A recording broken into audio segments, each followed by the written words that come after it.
Hey everyone, this is Applicable Dave. It is 2014 and I'm here for VidCon. And it's technically not VidCon right now, but in a few short days it's going to totally be VidCon. I'm excited about it. I'm here in Anaheim now, hanging out.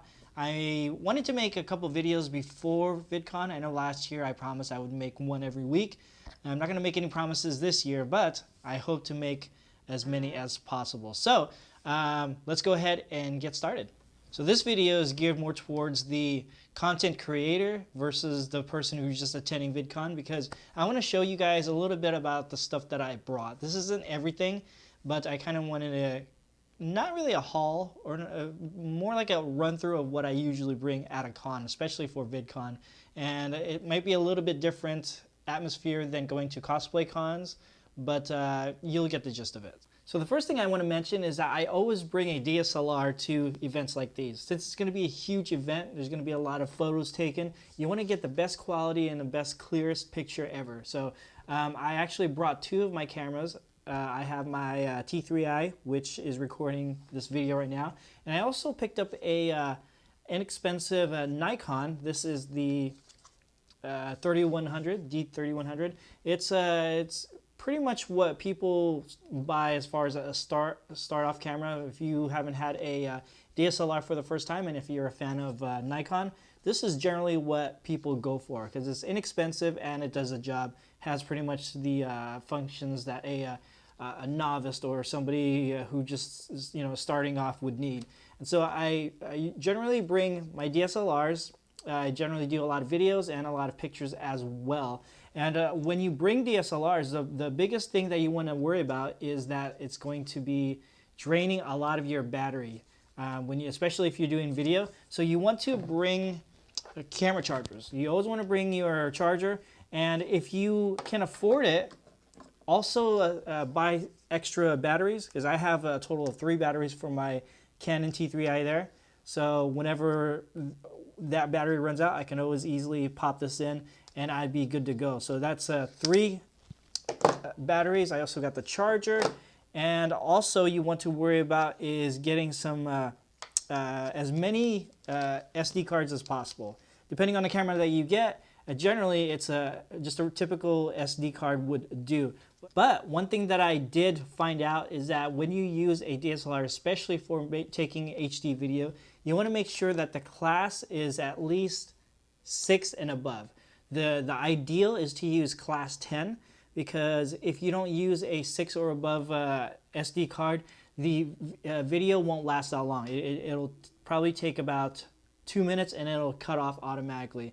And you got to make sure you also format it in the camera itself. Many times I tried to format it on my computer, pop it into my camera, and it does not work. So make sure it's a class 6 or higher. I always recommend either an 8 or 10, but that's, of course, the higher you get, the more expensive it gets. So bring as many SD cards as possible, because the more memory you have, the better. You don't want to have to wait up to a certain event and you finally get to that event or meet that special celebrity, and guess what? You're out of memory. So many times before I had to basically erase some stuff that I had to compromise and erase some stuff in order for me to get the film I needed or the footage I need. So keep that in mind.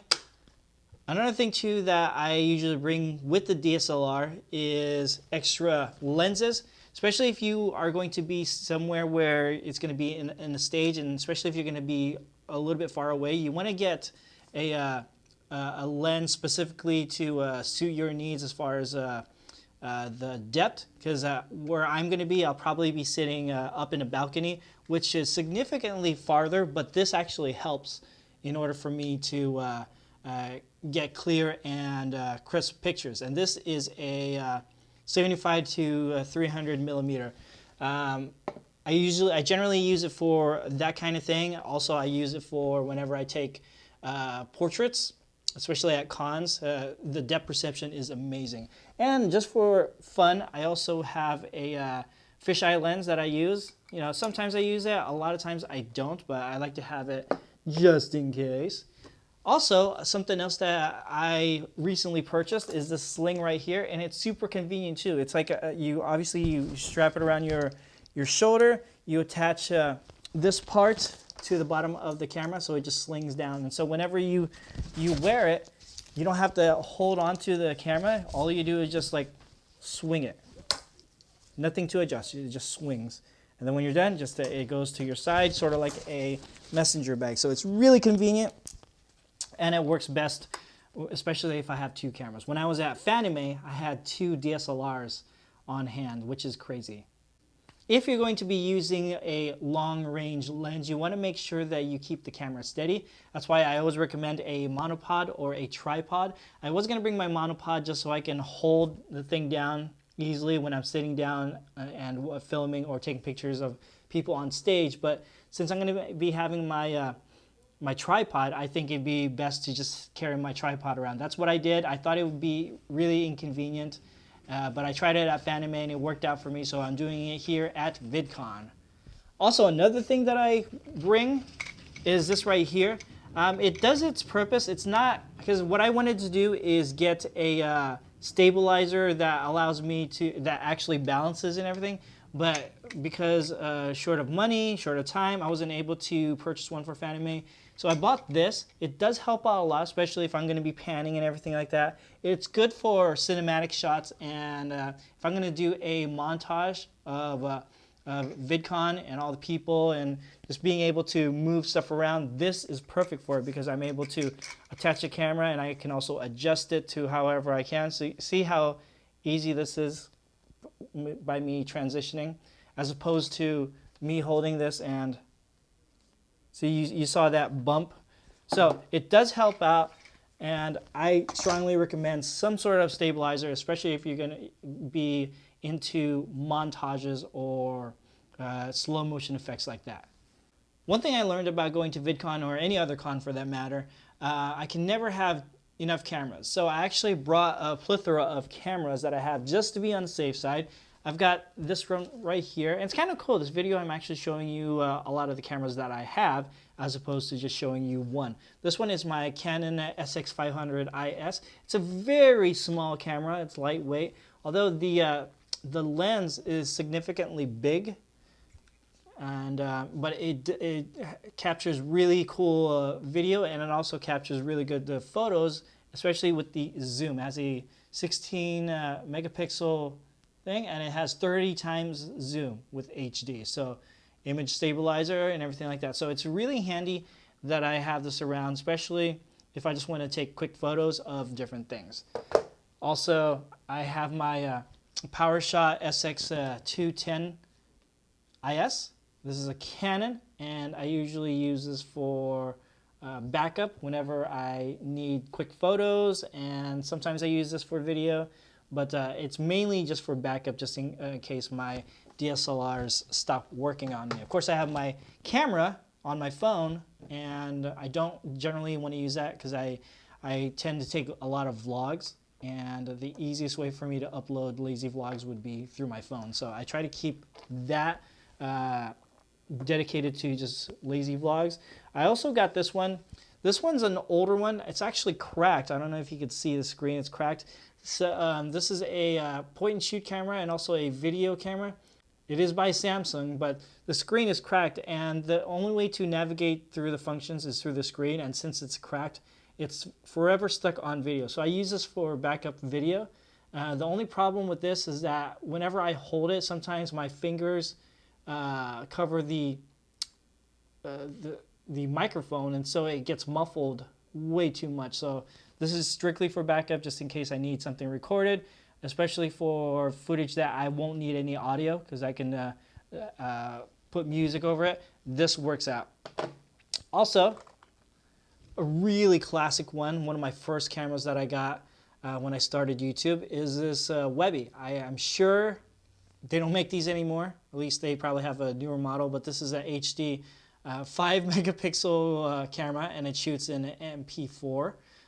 It's by Sony, and it's a Webby HD.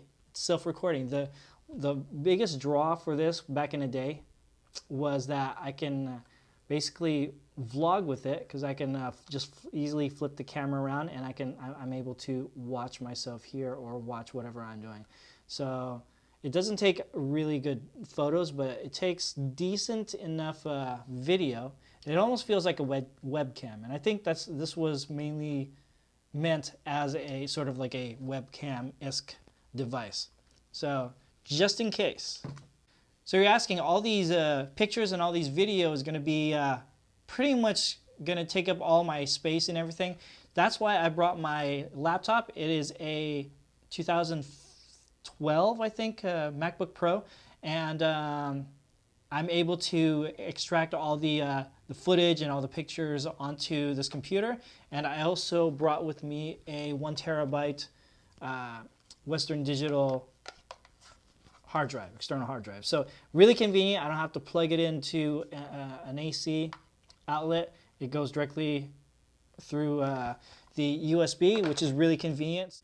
The last thing that I want to talk about is those of you who are content creators and who likes to do collaborations, or you like to take photos or videos with people and teaming up with them. You want to be able to get your information out there. You don't want to spend a lot of time giving them your information verbally, or telling them to subscribe or to check out your channel when you have to write stuff down. Always bring business cards. It looks more professional if you have it ready to go. I have my YouTube channels here. I have my Facebook fan page, my Twitter account, my email address, and also in the back I also put my Instagram account there too. So people are able to check out your stuff. Easy, boom, you're done. Sort of businessy like. So that's it for my video, guys. I hope you guys enjoyed it. It's basically, it wasn't a tutorial. It wasn't nothing, but it was just me telling you what I bring, and I hope it helped you guys out. Hope it'll give you ideas of what to bring and what not to bring. My suggestion to you guys, if you guys are serious about your content and making videos, I would suggest to bring as much stuff as you can, equipment-wise, and if you're more focused on trying to get good quality stuff that other people won't get because they don't have the proper equipment and the proper tools that they need, I would say bring as many cameras as you can, a bag where you can put all your stuff in, some chargers, your computer where you can dump all your stuff into, so you'll have a fresh empty SD card to go for the next day. Bring everything. Make sure you bring your business cards, and yeah. Hope you guys enjoyed the video. If you guys have any questions, make sure you leave them down below. Super excited to meet you guys at VidCon. If you guys have any questions, you can hit me up on Twitter, twitter.com/adavable. You can also email me, applicabledave@gmail.com. Make sure you subscribe to this channel and my other channels as well. But until then, I'll catch you at the next video. Bye-bye.